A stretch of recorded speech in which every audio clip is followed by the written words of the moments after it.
So before you watch the YouTube video, I wanted to briefly show you my transparency as far as my portfolio.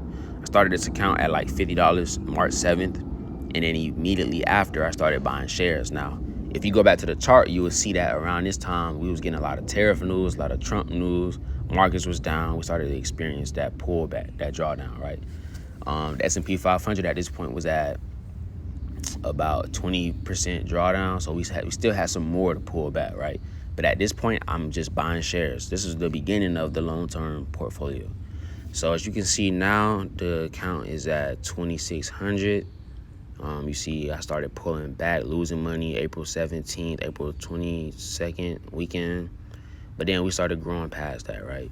So yes, you're going to experience little drawdowns, but it's okay. I'm showing you this right here just to be transparent, to show you that, yes, the account is real. This is a real account. These are my positions. This video, I'm going to explain to you why I added another share to Walmart, this Walmart position. I added another share yesterday. And so in this video, you will see why I added another share. If you follow my journey, I'm going to be posting everything, being transparent. We're going to take this account as far as we can. I mean, we're going to take this account to 1 million if we can. And I really believe that with my skill set and knowledge and preciseness, I can get there. So I hope you enjoy the video. Watch the video, learn when to add shares to your long-term positions. Okay, real quick, I'm making this video to show when to add more shares to a long-term position. So yesterday, I added a share to my Walmart long-term position. The reason why is because we pulled back into a demand zone. So this pullback here into the demand zone on a daily time frame is the reason why I bought another share. Now, when it's time to buy long term, we always want to buy dips. We never want to buy at the top, meaning we never want to buy here. We never want to buy here, all-time highs. We never want to buy here at the high. We always want to buy here at these dips, right? The huge dips.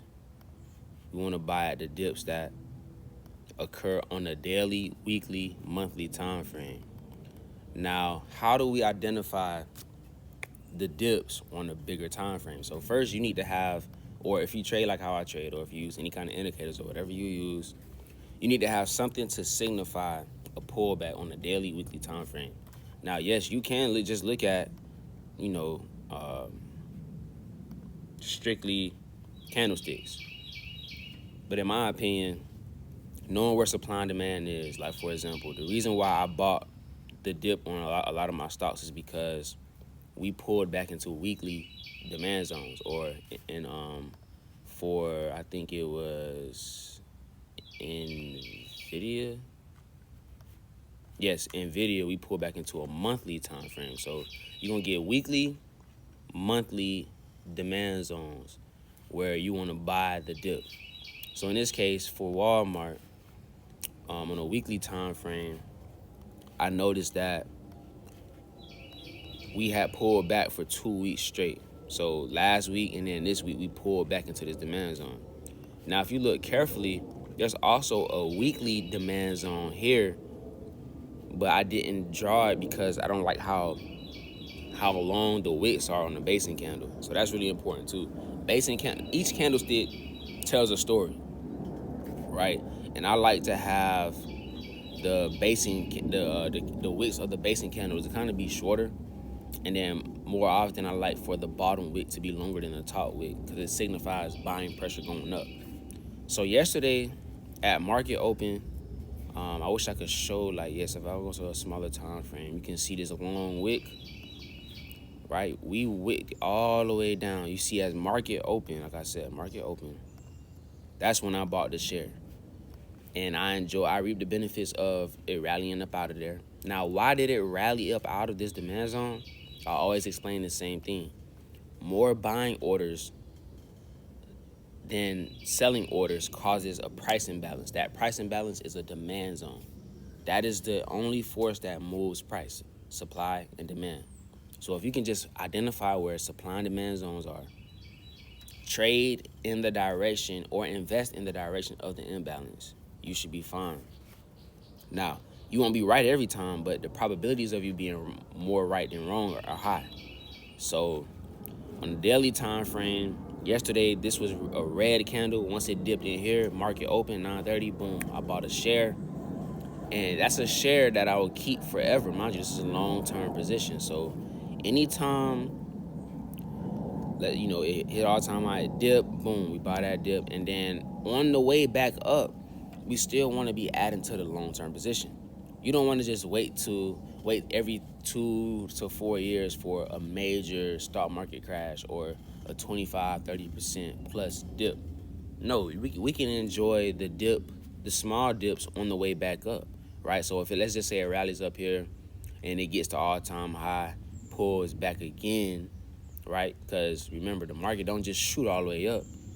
It move up like a staircase. Let's say we break all-time highs, we pull back again, we keep breaking all-time highs, we pull back again, and let's say finally we get another dip. This is where I would be adding more positions. On this dip. On this dip. And then finally when it pull all the way back, yes, I'll be down on these positions, but I'll buy the next big dip at that 25-30% drawdown mark. That is how you buy the dip. But, if you trade in supply and demand, you will know, okay, this is where the price imbalances are. And remember, the higher the time frame, the longer of the potential of the move out of the imbalance. So, for example, if this is a daily time frame, I can expect for this to rally out a couple of days, couple of weeks potentially. But I know the move will last longer than an hour. I know it'll last longer than 10 minutes. I know it'll last longer than 5 minutes. Why? Because of the higher time frame demand imbalance. Same thing with this weekly time frame. Look how many days it's been rallying up out of here, right? 26 days, right? Almost a whole entire month after coming out of the weekly time frame. So knowing the time frames and how the stock or asset is going to move relative to the time frame imbalance that you use is very key and important.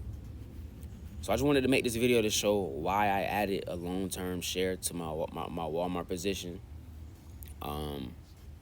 You know why. It's the same setup. So if I was on a 15-minute time frame and I saw a demand zone, right? In this case, this is a rally-based rally candlestick formation, which forms a demand zone.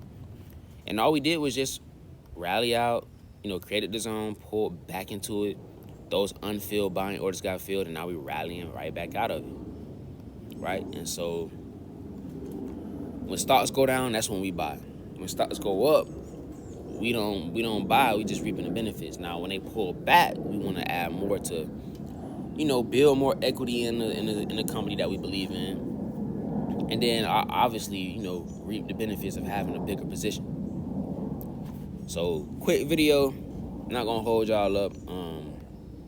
My account is performing really well. So you see here, we also got Robinhood bouncing out of small demand here. So boom, we got a demand zone. We bounced out of it. And if we just go on the smaller time frame, you'll be able to see the actual bounce. It's crazy. So if I come back out here, I plot this zone real quick. I'll go on the smaller time frame. We bounced beautifully out of here, right? So that's just the power of supply and demand, right? That could have been another. Personally, I would have not added here for Robinhood. I've been in Robinhood since down here. Why? Because I already knew there was a weekly zone. So when all of the tariff information came out, all of the, news scaring people, putting people in a state of fight or flight, getting people in fearful mode, I'm buying up because I already know that, okay, we're pulling right back into these high-powered demand zones. So Walmart was one of the stocks that I added to my long-term position. Now, we got other stocks. I see United Health. Just pulled back into a monthly. Let's look at United Health. This is something that I really wanted to add. So you see here on the weekly time frame, we had this significant drop. Let's see how much we dropped from its all-time high. So about 60%, right? This is a great buy. Why? Because look at all of the weeks since forever. This stock has just been rising. So right now, we just know it's on a huge discount. How do we know we're at a discount? Because of the financials of the company, right? So they're performing well, but then also look at how far we pulled back and how quickly we pulled back.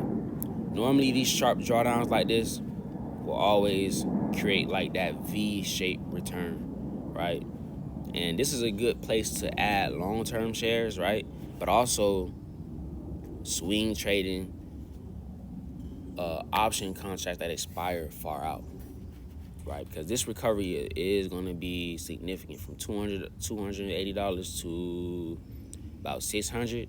Great buy. Great buy. I may look into adding shares. This is a perfect setup right here. We got a pin bar right into a monthly zone. So all of the other traders, many other traders will look at this setup and say, oh, you know, we're oversold on the RSI. They'll be having all these indicators. We're oversold on the RSI.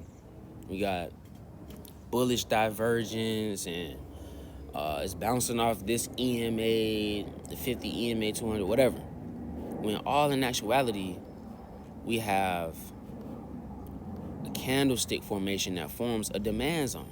You have a drop, basing candle, right? Indecision period. And then followed by a rally candle where buyers took control. We know what kind of force is controlling the market. It's a demand zone, right? Demand, that invisible force is controlling the direction of the price. When the price returns back to it, those unfilled orders from that area start to get filled again. And then everybody else who wanted to buy it because they know where the imbalance is will also cause the price to push up too. So on a daily time frame, we got a pin bar. Today and the next coming days should be really good for United Health. And I plan on copping some shares, probably Monday. I'll cop some shares. But today is the ideal day to buy shares for this company. Mainly focused on Walmart. That was the company that I added my shares to. And I hope you enjoyed this video. I hope you learned something. I hope that we could like tap in together. You can subscribe, comment, interact with me. You know what I'm saying? And I'm open to hearing how people trade. I'm not open to switching up how I trade though, and how I invest. But it's cool to see how other people trade and invest and look at the markets.